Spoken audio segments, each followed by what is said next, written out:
everyone, and welcome to my channel. I'm Jessica Kalumbo, your host. Yes, we're continuing again on the topic of HIV and AIDS, the pandemic that is killing due to the lack of funding, the proper medication to healing and also to eliminating the virus. As we have on board Professor Harold Brown, who is joining us all the way from USA, who is himself a founder and president of one of the HIV and AIDS community advocate, and he also offers sponsorship for all those who are on the journey of maybe educating themselves in the field of HIV and AIDS. He will be sharing more details of the kind of medication one can maybe rely on in a way to live longer, as he is himself such a motivation, and his story is such a motivation to all those who are maybe living with the virus, and at the same time he is actually an inspiration to all those who are willing to live longer even though they have this virus. Yes, there is a way that we can also go about in protecting our loved ones by educating and by sharing the knowledge that Professor Harold Brown is sharing with us in a way to help them maintain the lifestyle that will help them live longer and also attain their purposes, because we all are human beings. We all have dreams to live. We all have purposes to be realized. And so, not delaying, let us hear what he has to say. Do not fool yourself that any of us could do the way in which we behave are through blood transfusion, are through use of intravenous drugs to contract HIV/AIDS. And because of that, we transmit it to a mother and ultimately to baby. Mother does not often tell the child they have HIV. Now, she is less likely to have to, because science has come up with medicines that can prevent the child from being born with HIV. But we still have children and a generation where the confusion and conflict that occurs in the family unit is because the child finds out at 13, 14, through physical examination at school that often requires laboratory information, finds out that they have HIV. This has created a crisis in the family for the child to then come home and be told, to tell the parent that they're aware that they have the disease, the virus, and that then it generates all kinds of responses, many of which are very ugly and very hateful. First, to the child, to have to know that they have contracted something they had no knowledge of, that is life-threatening. More importantly, living with it and with the stigma in any particular country causes the child many, many difficult moments that are unnecessary, could have been avoided, but in fact aren't. And so the child finds themselves with concerns about their mother, about the secret that's no longer a secret between them, and yet many children will want to keep it a secret from the many other children. And this means that the child is walking around with a sense of embarrassment, sense of closetness. We call it in the United States that you cannot divulge something very important about yourself, and you do not live a whole life in the sense of openness and the beauty of what the presence of life gives us an opportunity to explore when we are not sanctioned. So we want our young people to know how to protect themselves. We want you to know that there's a beautiful discovery in the world that many nations have now approved the use of. It's undetectable equals untransmittable.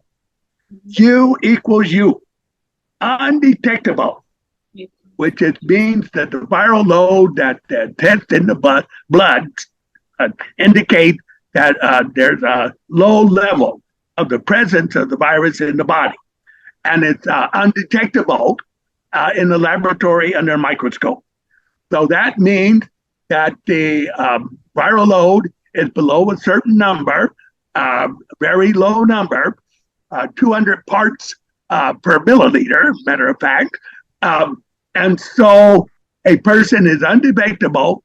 And if you're undetectable, that equals untransmissible.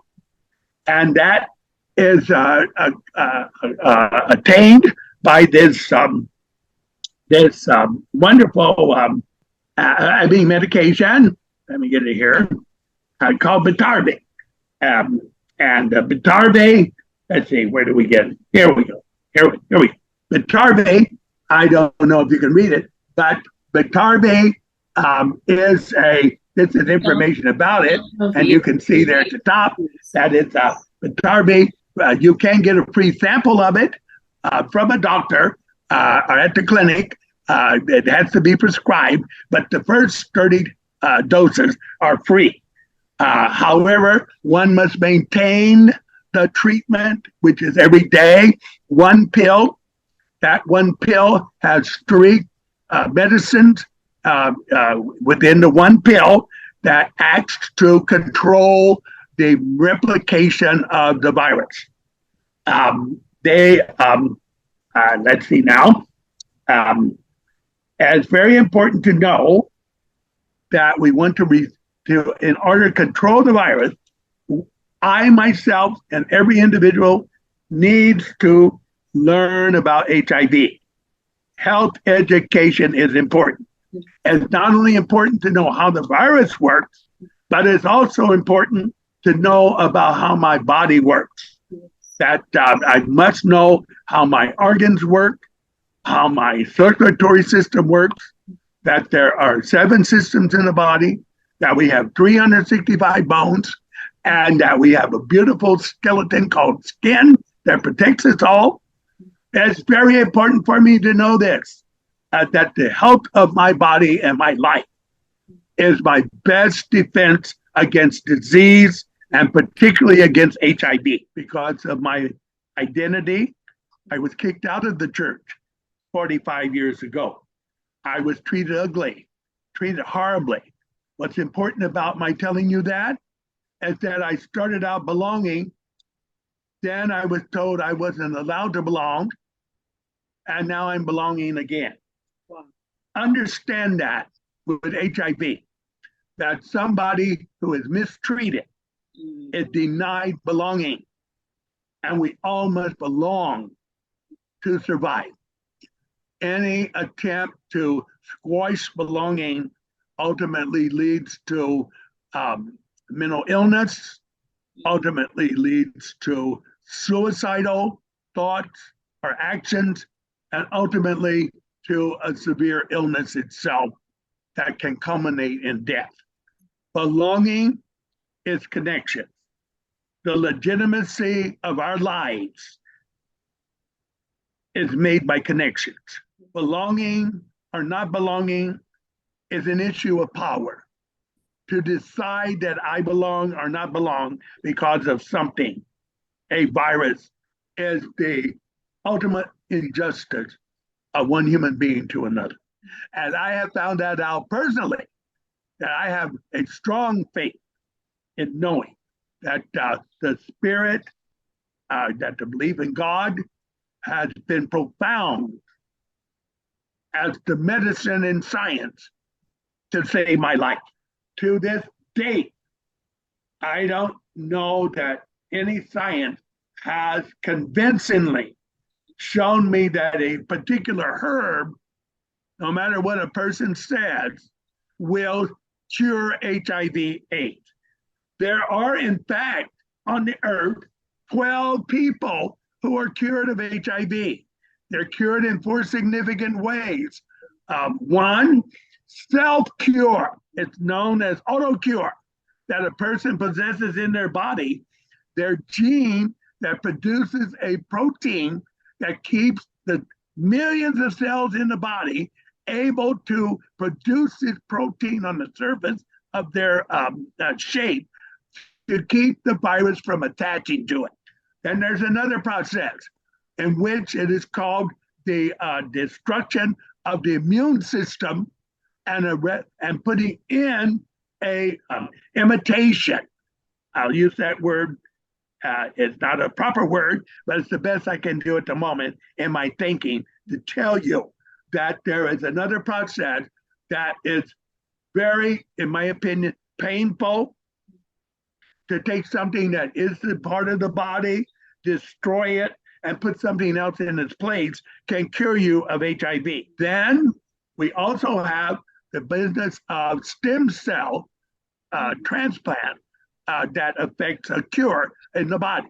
Stem cells are the body's own type of cell that defends the body against invasion of bacteria or viruses that would normally make us sick or dead. But science, again, has made it possible to increase the production of stem cells that come from this rich supply of the umbilical cord of babies.